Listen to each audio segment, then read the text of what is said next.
Hey everyone, welcome back to the channel. Today I'm going to be doing something actually that's a little bit more simple but just requires a few more advanced ingredients, which not everybody typically has, but if you start getting into doing something like this, you'll probably start stocking up on them. So for the first round here, I'm making a shampoo bar. So this has become quite popular in reducing like plastic waste and just paying for basically water. And it just requires that you get a bunch of different surfactants, kind of add them together and make a slurry that will harden into a nice bar. So in my case here, I'm using sodium cocoyl isoethionate. I'm not sure how to say that. You'll see it later when I mark it in the ingredients list. And then I'm also using sodium cocoa sulfate and Cocamidopropyl Betaine, which are all the three surfactant systems, and all together make up for 75% of the formulation. Now, the rest of it is going to be like this here, which is a conditioning emulsifying wax, and then there's going to be a little bit of stearic acid, and then I already weighed out the cocoa butter. You saw that in the very beginning. So these other ingredients are meant to stabilize and glue everything together while also imparting more of a conditioning effect. So the stearic acid here will act more as a hardener to kind of give the bar that body, or well, that structure that it needs. So anyway, everything that I'm putting together here is going to get melted in a water bath. So once I'm done measuring everything out here, I'm just going to stick this in the water bath, let everything go down.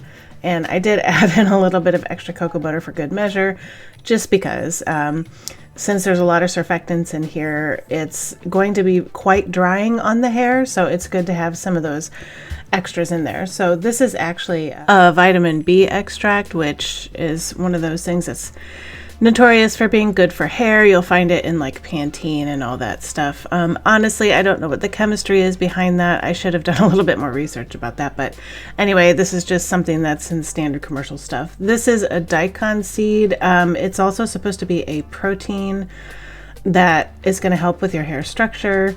Honestly, in the end product, since this is a shampoo bar, I don't know how much of an effect these two ingredients will actually have. Since it is a wash-off product, and I feel that way with any wash-off product. It doesn't matter if it's a commercial shampoo or anything like that.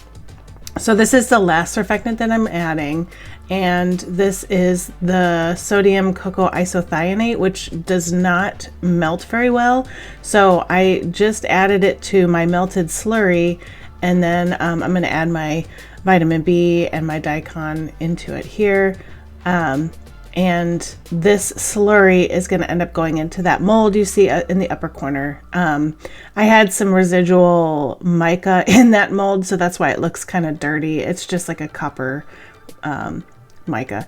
So this fragrance here is rosewater and sea salt, and it smells really good. It's very fresh. It's a very shampoo-y type fragrance, and it does last pretty well. I have tested this on my hair, and I will tell you, first and foremost, my hair type, I have curly hair and it's very fine. So I have thick hair, like I have a lot of hair, but each strand itself is very fine. So this is a very cleansing shampoo bar. I would say it's even would be one of those that you would consider like a clarifying shampoo. So even though I had all that cocoa butter and, you know, the different extracts in there and stuff, it still was just very cleaning, which is a good thing. Like if you want that clarifying shampoo, especially if you use a lot of products like I do to keep my curly hair curly, you do want to be able to wash all those out. And so this is good for that. And I still use this bar because, you know, it is good for that. But if I need more moisturizing, I need to come up with a different formula to help with that. So anyway, I had enough to fill my big mold and then enough to fill my owl mold, and I'm still working on the owl bar. That's how much you get here. So anyway, now I am going to be making the conditioner bar that goes with it. And I will tell you up front, I did not like this conditioner bar, and it has I don't think it has anything to do with the formulation itself. I think conditioner bars in general are just pretty oily and not very well, I'd say they're conditioning because they're oily, but they're just not as good as like the wash off systems. And there's probably something to that with the water that is incorporated into the formulas that you find in the bottles. But I have tried the Lush conditioner bars and I don't like them. This one made my hair very oily, even though I didn't think I used a ton of oil in there, but apparently I did. So next time I try to formulate one of these, maybe I'll try something a little bit different.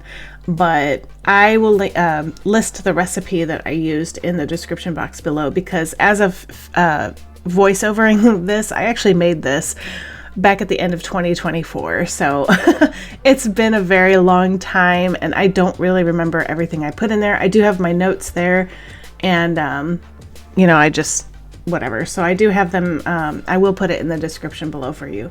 But by looking at it, it does look like I did put quite a bit of oil in there, which is probably why it was really oily. But maybe next time I'll use a little bit more of the conditioning agent rather than the oil. But cocoa butter is really good. There's shea butter in it. There's castor oil, which castor oil is notorious also for being good for the hair.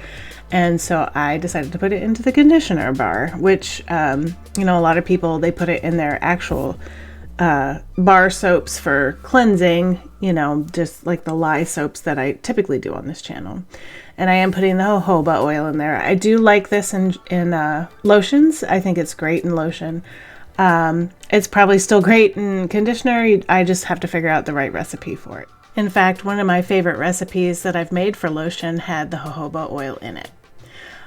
So the next thing I'm going to be adding is a silicone. So I have dimethicone here, which is found in some conditioners. If you're doing a curly hair journey, I know a lot of people like to not use silicones, but honestly, I think they're fine. They give the hair slip, you know, all that good stuff. I've tried to do the curly hair journey myself a while back and tried to cut out all silicones, but to me, it doesn't really matter, and the sulfates for that matter. One of the things I'm adding here is this Optifen, which is a more, I don't want to say a natural preservative, but it's less harmful than, you know, some of the other ones that you've heard of. But I'm just eyeballing it here, and that's because I have done this so many times before that I know pretty much how much is going in there, and I'm also only using this for my personal use, so I'm not like gonna try to sell this or anything like that. So if you make this for yourself, definitely weigh it out. It's a very little amount of preservative that you need. And in this particular case with the conditioner bar, it is important to have it in there because it will come in contact with the water and it's got the oils in it and stuff, and it could go bad if you don't have the preservative in there.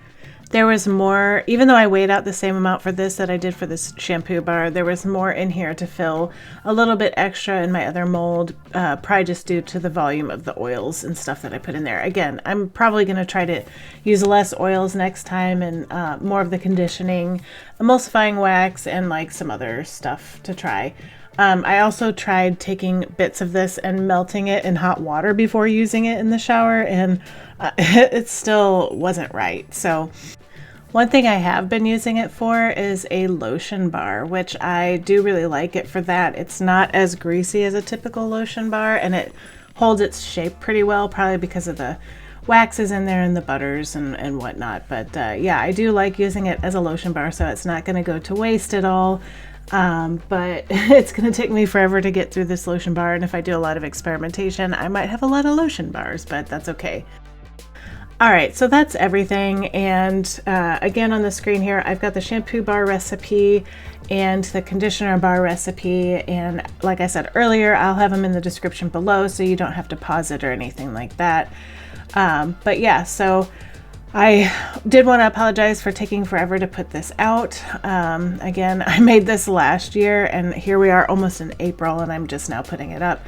But that's because I've really been having a lot of motivational issues with putting out videos because it takes forever for me to put them together and then I barely get any views on them. And so to me, it's almost like, what's the point kind of thing. So, anyway, I don't think people are coming to YouTube for tutorials or for anything like this. I think they're just coming for like cheap thrills, to be honest. So I've been going through some motivational issues trying to get things up and going, but you know, the people, those of you that do interact with my videos, I really appreciate you, and I appreciate, you know, that you watch them and that you're here. I mean, the fact is that I've had this channel since 2017, and I know I took a break for a little while to go to pharmacy school, but at the same time, it's just not taking off like I had hoped it would. So it is a little bit of a drain for me to keep doing this if, you know, nobody's getting any benefit out of it. But if you are getting benefit out of it, I would love to know. Just let me know in the comments.